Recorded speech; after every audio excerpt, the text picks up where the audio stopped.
Next is orbit of artificial satellites. All artificial satellites do not revolve in similar orbits around the Earth. आता आपण हे पाहिलं की artificial satellites हे अर्थच्या around विशिष्ट ऑर्बिटमध्ये रिव्हॉल्व होत असतात. पण प्रत्येक आर्टिफिशियल सॅटेलाइटचा जो ऑर्बिट आहे हा सिमिलरच असतो का? नाही, तो सिमिलर नसतो. The functions of the satellite decide the height of the satellite's orbit from the Earth's surface, the nature of the orbit, and whether the orbit shall be parallel to equator to or making some angle with it. आता इथे 2-3 points आहेत. आता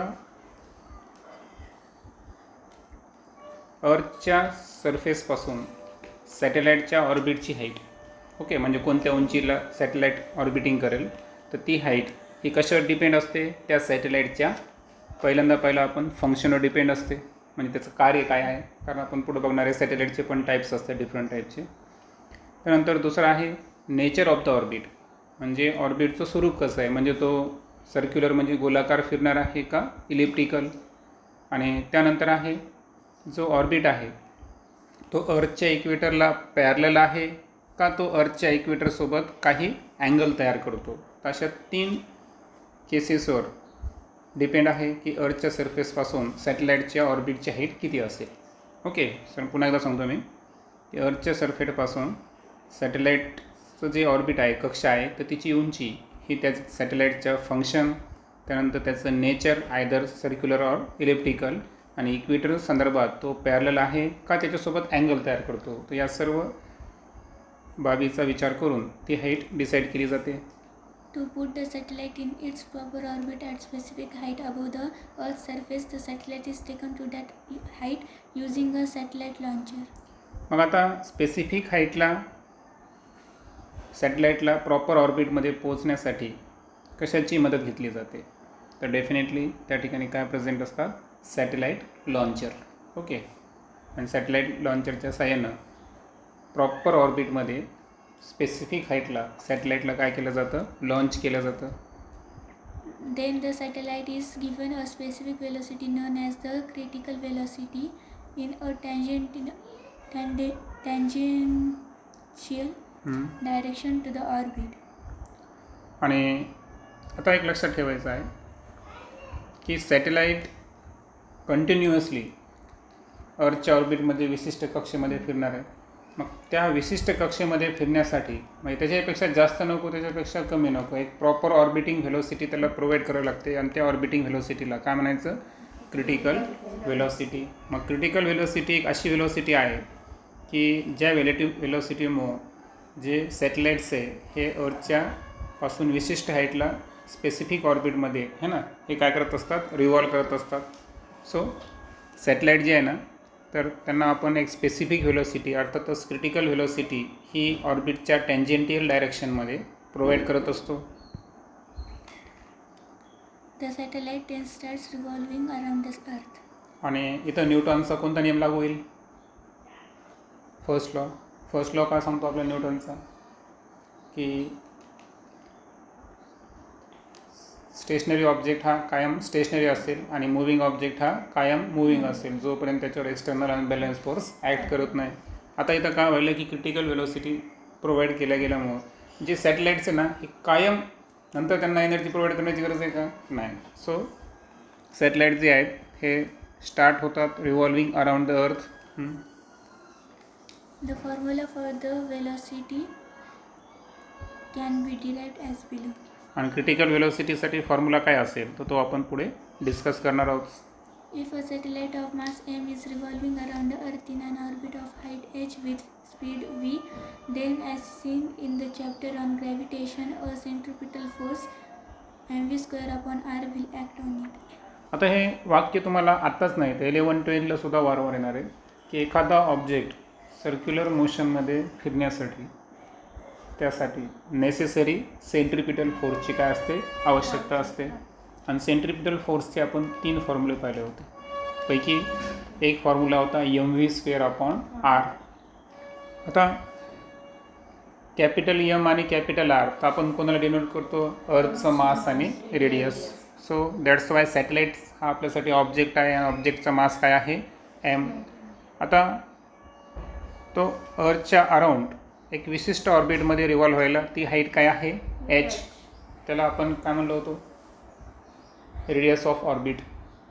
आता radius of orbit कुठून calculate करायची अर्थच्या सरफेसपासून का सेंटरपासून. तर answer आहे त्याचं अर्थच्या सेंटरपासून. म्हणून radius of orbit height of orbit ही ग्राउंडपासून असेल आणि अर्थची रेडियस त्याच्यामध्ये ॲड केलं तर कोणती व्हॅल्यू निघते स्मॉल आर. त्याला आपण रेडियस ऑफ ऑर्बिट म्हणून सो आपण वाटलं असं तर लिहू शकतो. Okay.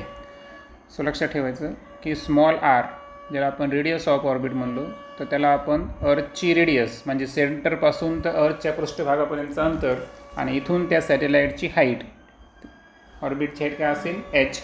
So small R is equal to capital R plus H. आणि सेंट्रिपिटल फोर्स जो आहे तर याला तुम्ही वाटल्यास एफ सी लिहू शकता. तर आता फॉर्म्युला काय आपल्याकडे M V square. C lower केसमध्ये आपण वापरला आणि इथे आर आणि या आरच्या ऐवजी तुम्ही कॅपिटल आर प्लस एच हे सुद्धा वापरू शकता. आता हे झाला फॉर्म्युला सेंट्रिपिटल फोर्सचा. आता ग्रॅव्हिटेशन जे चॅप्टर आहे तर त्यामध्ये सुद्धा आपण सेंट्रिपिटल फोर्स जे आहे तर तो ॲक्ट झाल्याशिवाय पुन्हा रिपीट करतो मी तो ॲक्ट झाल्याशिवाय एखादा ऑब्जेक्ट प्रॉपर सर्क्युलर ऑर्बिटमध्ये रिव्हॉल्व होऊ शकतो का नाही. आणि तो नेसेसरी सेंट्रिपिटल फोर्स काय असेल M V square upon R. Here R is the orbital radius of the satellite from the center of the earth. म्हणून आरला म्हणायचं orbital radius of the satellites. Okay. मी तुम्हाला रेडियस ऑफ ऑर्बिट म्हणलो होतो किंवा orbital radius of the satellite आणि त्याची व्हॅल्यू आपण कुठून मोजतो अर्थच्या सेंटरपासून. This centripetal force is provided by the gravity of the earth. आता प्रश्न असा आहे की नेसेसरी सेंट्रिपिटल फोर्स कोणत्याही सॅटेलाईटला विशिष्ट सर्क्युलर ऑर्बिटमध्ये प्रोव्हाइड करण्याचं कार्य हे कुणाकडून होतं. ते होतं अर्थच्या ग्रॅव्हिटीमुळे. Therefore, centripetal force is equal to gravitational force between the earth and the satellite. मग आता नेसेसरी सेंट्रिपिटल फोर्स हा अर्थचा ग्रॅव्हिटेशनल फोर्स असल्यामुळं इथं सूत्र काय तयार होतं centripetal force is equal to gravitational force. आता आपण फॉर्म्युला पाहिला होता M V square upon R आणि मी तुम्हाला म्हणलो स्मॉल आरची व्हॅल्यू काय आहे कॅपिटल आर प्लस एच. मग सेंट्रिपिटल फोर्सचा फॉर्म्युला लिहिला आपण. देन ग्रॅव्हिटेशनल फोर्स काय असतो प्रोडक्ट ऑफ मासेस आहे ना. पहिला ऑब्जेक्ट आहे अर्थ दुसरा ऑब्जेक्ट आहे सॅटेलाइट्स. त्यांच्या मासेसच्या प्रोडक्टच्या काय असतो डायरेक्टली प्रोपोर्शनल आणि inversely proportional to square of the distance between them. त्याच्यामधलं अंतर काय आहे कारण कोणतंही डिस्टन्स हे अर्थच्या सेंटरपासून मोजलं असल्यामुळं इथं जे डिस्टन्स असेल ते काय असेल orbital radius of the satellite असेल ते आहे स्मॉल आर स्क्वेअर. स्मॉल आरच्या ऐवजी आपण काय लिहिणार इथं capital R plus H square. लक्षात आलं. सो लेफ्टची व्हॅल्यू आहे नेसेसरी सेंट्रिपिटल फोर्स जो कोणी प्रोव्हाइड केला अर्थच्या ग्रॅव्हिटेशनल फोर्स जे की आपण राईट साईडला लिहिलं. आता इथे जर पाहिलं आपण तर स्मॉल एम जो आहे हा या ठिकाणी काय व्हायला कॅन्सल व्हायला. त्याचा अर्थ काय झाला की इथं आपण जी व्हेलॉसिटी काढू क्रिटिकल व्हेलॉसिटी ही सॅटेलाईटच्या मासवर डिपेंड आहे का नाही. It is independent on the mass of the satellite कारण ती फिजिकल क्वांटिटी काय झाली इथं कॅन्सल झाली. आणि सो आता व्ही सी स्क्वेअर जर काढायचं असेल आपल्याला तर जे जी एम आहे त्याच्यासोबत मल्टिप्लायमध्ये कोण गेला आर प्लस एच आणि अपोजिट साईडला जो R plus H whole square होता तर त्याला आपण दोनदा जर लिहिलं तर काही अडचण नाही आहे की नाही. मग आपण याला जर कॅन्सल केलं तर क्रिटिकल व्हेलॉसिटीचा फॉर्म्युला जो असेल तो असेल V C square is equal to G M upon R plus H or V C is equal to under root G M R plus H or V C is equal to G M R plus एचची value काय आहे small R आणि त्याचं काय घेणार आपण square root. So V C स्क्वेअरची किंमत काय आली under root G M upon R plus H किंवा त्याला आपण अंडर रूटमध्ये घेतलं आहे की नाही. आणि इथं आपण जो अल्टरनेट फॉर्म्युला आहे आपला आहे ना आता जो लिहिला आपण G M upon small R हा सुद्धा इथं यूज करू शकतो. आता ह्या ज्या व्हॅल्यूज आहेत ते तुम्हाला सांगायची गरज नाही आहे ठिकाणी, बरोबर. कारण जी काय आहे ग्रॅव्हिटेशनल कॉन्स्टंट त्याची ही व्हॅल्यू तुम्हाला पाठच आहे. अर्थचं मास 6 × 10⁻24, अर्थची रेडियस 6400 किलोमीटर, पण यूज करताना मीटरमध्ये एस आहे प्रोटोकॉलनुसार. याची जी आहे ते असेल हाईट ऑफ द सॅटेलाइट्स, आणि हाईट ऑफ द सॅटेलाइट्स काढण्याचा जो फॉर्म्युला असेल तर तो काय असेल, ऑर्बिटल रेडियसमधून अर्थची रेडियस काय करावं आपल्याला सबस्ट्रॅक्ट करावं लागेल, राईट. आणि R + H ही काय असेल, radius of the orbit of the satellites, ज्याला की आपण स्मॉल r न सुद्धा डिनोट करू शकतो. Okay. It can be seen that the critical velocity does not depend on the mass of the satellite. आता क्रिटिकल वेलोसिटीच्या फॉर्म्युल्यामध्ये कुठेही स्मॉल m नाही आहे. That's why critical velocity is independent on the mass of the satellite. As the height of the satellite's orbits from the Earth's surface increases, the critical velocity decreases. आता critical velocity आणि दुसरा आहे height of the satellites orbit, या संदर्भात आता आपण discuss करायलो. आता formula होता आपल्याकडे VC = √gm/r. इथे आपण काय लिहू शकतो, जर gm कॉन्स्टंट आहे तर critical velocity is inversely proportional to √r, और critical velocity is inversely proportional to r ची व्हॅल्यू काय आहे, कॅपिटल R + H. म्हणजे याचा अर्थ जर radius of the orbital velocity है ना स्मॉल r किंवा हाईट ही सॅटेलाइटची जर इन्क्रीज होत असेल तर त्याच्या इन्व्हर्सली ट्रेंड कोणाचा असेल, क्रिटिकल वेलोसिटीचा. आणि दॅट्स वाय इथे लिहिलं आहे की हाईट जर सॅटेलाइट ऑर्बिटची इन्क्रीज होत असेल, ओके, हाईट जर इन्क्रीज होत असेल तर या केसेसमध्ये जी क्रिटिकल वेलोसिटी आहे ती इन्व्हर्सली प्रोपोर्शनल असल्यामुळे ते डेफिनेटली काय होणार, decrease. Depending on the height of the satellite's orbit above the Earth's surface, the satellite orbits are classified as below. आता आपण पाहिलं की सॅटेलाइटच्या ऑर्बिटची हाईट याची क्रायटेरियाज वेगवेगळे आहेत. त्याचं फंक्शन असेल, अँगल असेल, त्याच्यानंतर त्याचं ऑर्बिट सर्क्युलर आहे का इलिप्टिकल आहे, असे वेगवेगळे केसेस पाहिले ना आपण, ठीक आहे. तर त्याचे जे ऑर्बिटिंग आहे त्यावरून 3 प्रकारचे ऑर्बिट्स आहेत आपल्याकडं, बरोबर ना. एक आहे हाय अर्थ ऑर्बिट्स, दुसरा आहे मीडियम अर्थ, आणि तिसरा आहे लो अर्थ ऑर्बिट्स. अगोदर घेऊ आपण हाय अर्थ ऑर्बिट्स. आता हाय अर्थ ऑर्बिट्स जे आहे ना, तर हे सॅटेलाईट अर्थच्या सरफेसपासून त्याची उंची कितीपेक्षा जास्त पाहिजे, 35,780 किलोमीटर. यापेक्षा जास्त उंचीवर जर सॅटेलाईट असतील तरच त्या सॅटेलाईट्सच्या ऑर्बिट्सला काय म्हणायचं, high earth orbits.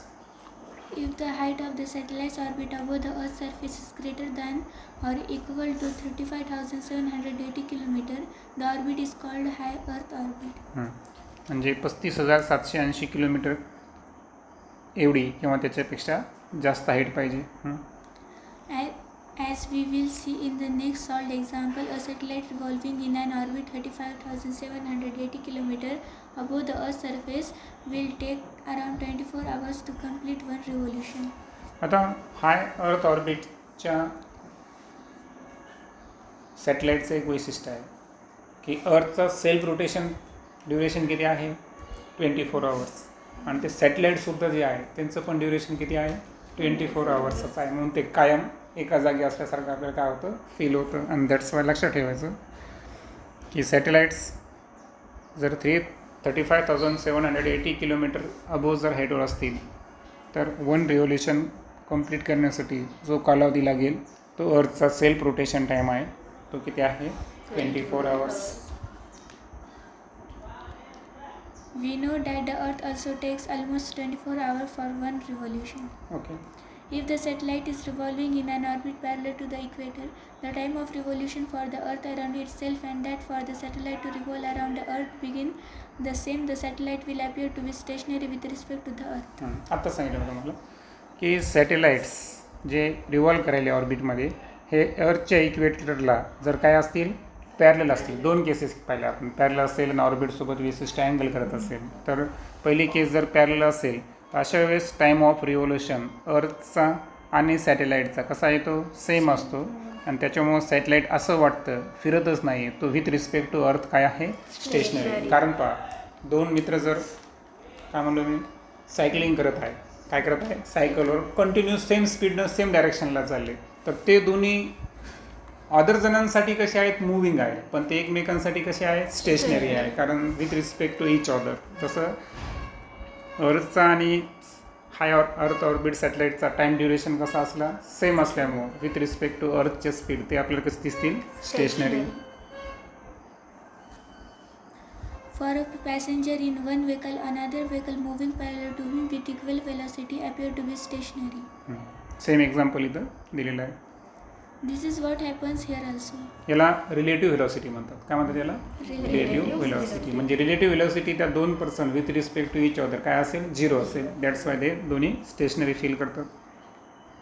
These satellites are therefore called synchronous. satellite. आणि हा जे हाय अर्थ ऑर्बिटमध्ये जे सॅटेलाईट येतात, तर ज्यांचा ड्युरेशन अर्थच्या ड्युरेशनचं सेम आहे विथ रिस्पेक्ट टू अर्थ, ते स्टेशनरी आहेत, त्यांना आपण सिंक्रोनस सॅटेलाइट्स म्हणायचं. Since these satellites are stationary with reference to the Earth, they can also observe a specific portion of the Earth continuously. आता विथ रिस्पेक्ट टू अर्थ किंवा with reference to earth हे satellites कसे आहेत, stationary आहे. याचा अर्थ अर्थच्या specific पोर्शनमधूनच त्यांना आपण काय करू शकतो, ऑब्झर्व करू शकतो. जर आपण प्लेस टू प्लेस चेंज करत असू तर त्या ठिकाणी ऑब्झर्वेशन पॉसिबल नाही. Therefore, they are used in applications like meteorology and for carrying signals for telephone, television, radio, etc. And that's why जे मेट्रोलॉजी आहे, ओके, थोडं काही हवामानशास्त्र वगैरे आहे, त्यानंतर टेलिफोन, टेलिव्हिजन, रेडिओ यांचे सिग्नल्स कॅरी करण्याचं काम हे जिओसिंक्रोनस सॅटेलाइट्स करत असतात. त्यानंतर आहे मीडियम अर्थ ऑर्बिट्स. आता या सॅटेलाईटचं वैशिष्ट्य आहे की यांच्या अर्थ सरफेसपासून हाईट हे 2000 किलोमीटरपासून जी सुरू होते ते आता जी हाईट पाहिली आपण 35,780 पर्यंत. Okay. If the height of the satellite orbit above the Earth's surface is between 2,000 km and 35,780 km, the orbits are called a medium Earth orbits. Okay, या रेंजमध्ये असेल तर त्यांना म्हणायचं मीडियम अर्थ orbits. The geostationary satellite orbit above the equator. आता इक्वेटरच्या above जे orbit करतात तर त्यांना आपण कोणते सॅटेलाइट्स म्हणतो, Jio stationery orbit satellites. Okay. These are therefore not useful in the study of polar regions. आणि जिओ स्टेशनरी सॅटेलाइटचा ड्रॉबॅक जर पाहिला आपण तर जे ध्रुवीय प्रदेश आहे तर त्यांचा अभ्यास करण्यासाठी ते आहेत का महत्त्वाचे नाही, कारण ते ॲक्च्युअल कशाचे अबोव आहे, इक्वेटरच्या अबोव आहे. For this purpose, elliptical medium Earth orbit passing over the polar region are used. आणि मग हा प्रॉब्लेम सॉल्व्ह करण्यासाठी पोलार रिजनवरून इलिप्टिकल मीडियम अर्थ ऑर्बिट असणारे सॅटेलाइट्स त्या ठिकाणी यूज केले जातात. These orbits are called polar orbits. आणि पोलार रिजनमध्ये जे आपण इलिप्टिकल मीडियम वापरलं आहे ना अर्थ ऑर्बिटचं, तर त्याला म्हणायचं polar orbits. In this orbit, the satellites complete one revolution in 2 to 24 hours.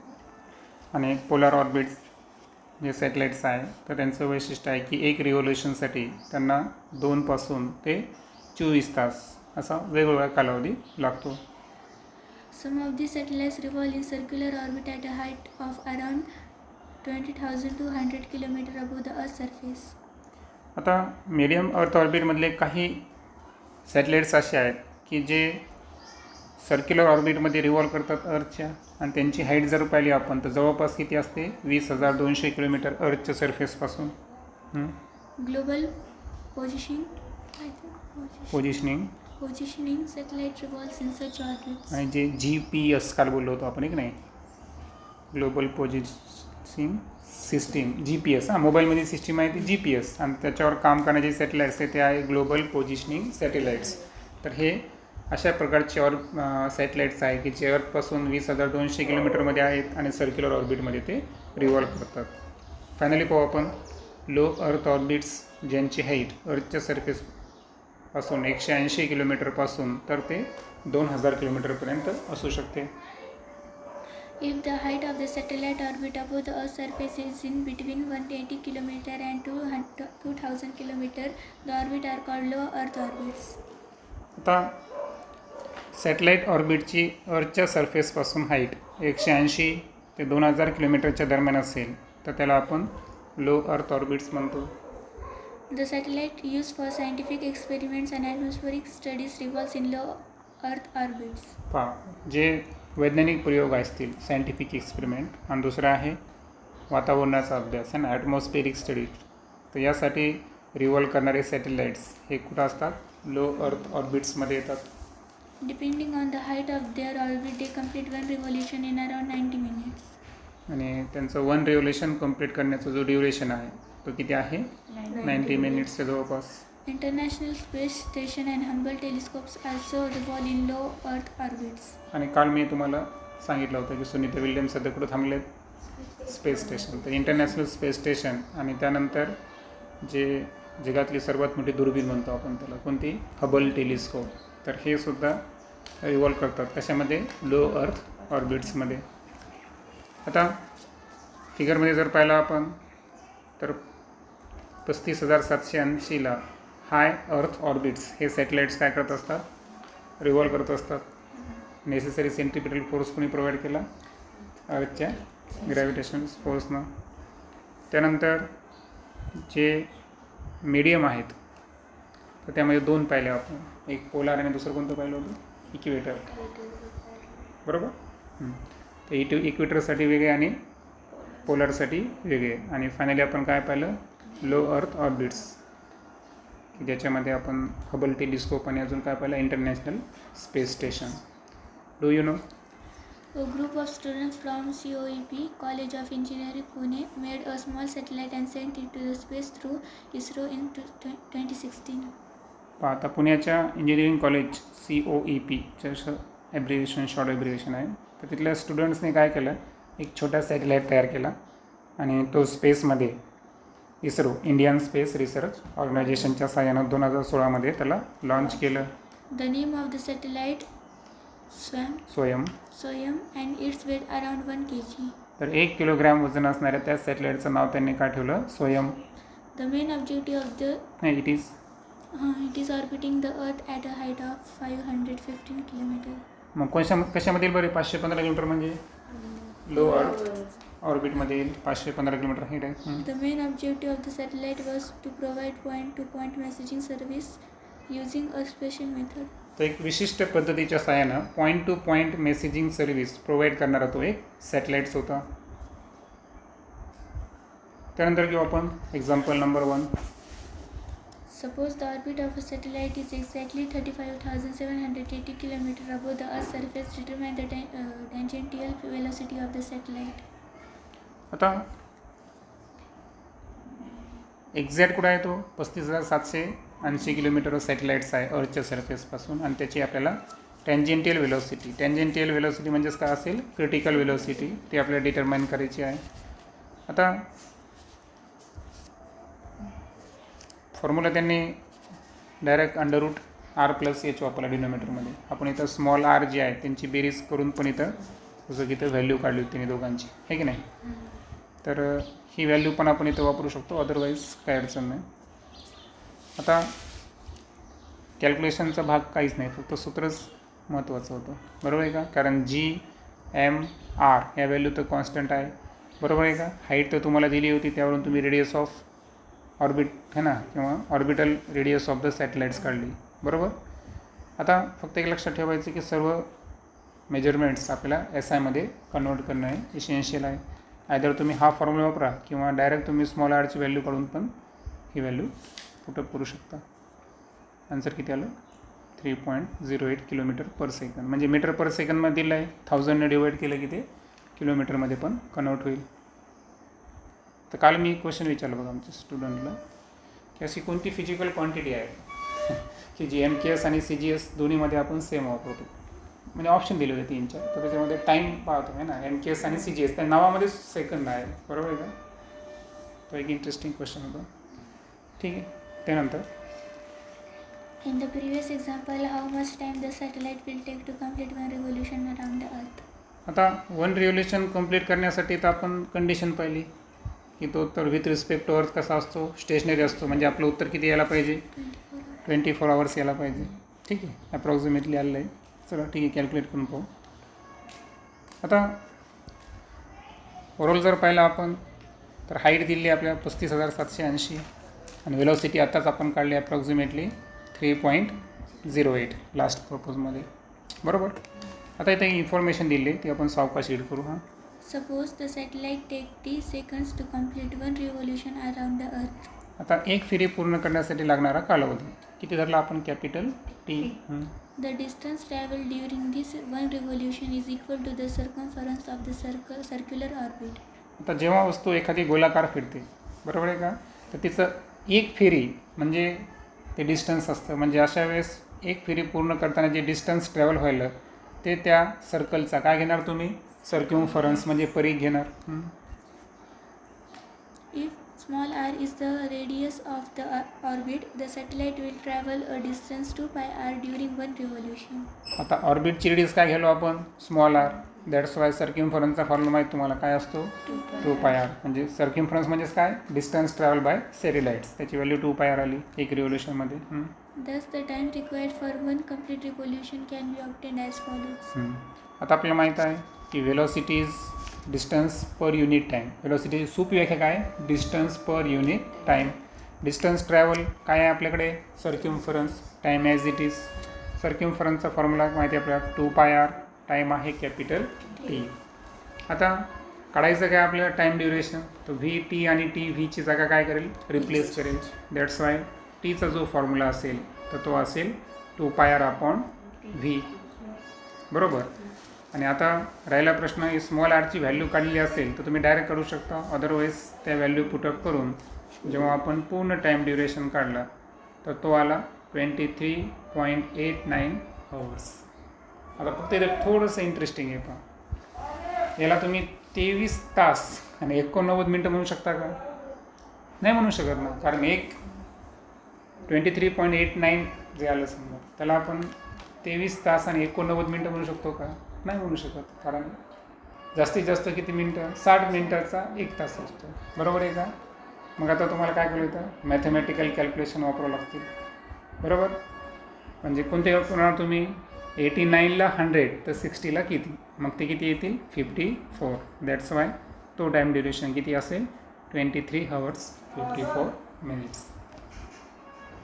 आता एक इंटरेस्टिंग गोष्ट तुम्ही मला इथं विचारू शकता की तुम्ही रेडियस जी आहे ती पण किलोमीटरमध्येच ठेवली, बरोबर आहे का, आणि व्हेलॉसिटीसुद्धा आपण त्याच टर्ममध्ये ठेवलं, किलोमीटर पर सेकंड. सो ते कॅल्क्युलेशन असतं. मी तुम्हाला म्हणलो होतो की न्युमरेटर डिनोमिनेटरमध्ये जर सेम युनिट वापरलं तर ते कॅन्सल होतं ना. दॅट्स वाय इथं व्हेलॉसिटी आपण किलोमीटर पर सेकंडमध्ये घेतली होती आणि त्याच्यामुळे रेडियस जर आपण किलोमीटरमध्ये घेतलं तर चालतं, काही अडचण नाही. पण रिस्क नको म्हणून तुम्ही काय करा, सरळ सरळ एस आयमध्ये कन्वर्जन करूनच हे आन्सर सॉल्व करायचं.